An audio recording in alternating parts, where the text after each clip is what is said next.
Good morning. হিমাচলে আরও একটা আমার ব্যস্ত দিনের রোদ ঝলমলে সকাল। শুক্রবার আজ।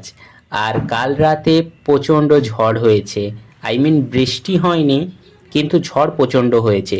তাই আমার রুমের পাশে আম গাছটার ডাল ভেঙে গেছে, সেখানেই ডাল কাটা হচ্ছে, তারই আওয়াজ মাঝে মাঝে শোনা যাচ্ছে।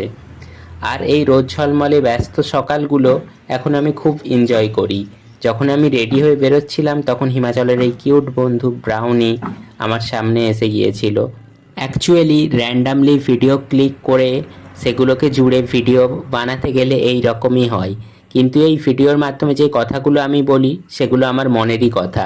এক সময় ভাবতাম এমন এক জায়গায় যাব যেখানে চারিদিকে শুধু পাহাড় থাকবে, আর এখন আমি পাহাড় ঘেরা এই শম্ভুবালার মধ্যেই জব করছি।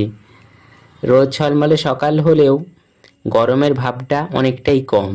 আর আজ ডিউটির শেষে বাড়ি ফেরার সময় শশা এনেছিলাম, তো সেটাই আমি খাচ্ছি। এটা অ্যাকচুয়ালি পেস্টিসাইড ফ্রি আর অর্গানিকভাবে তৈরি, তাই খোসা শুদ্ধই খাওয়া।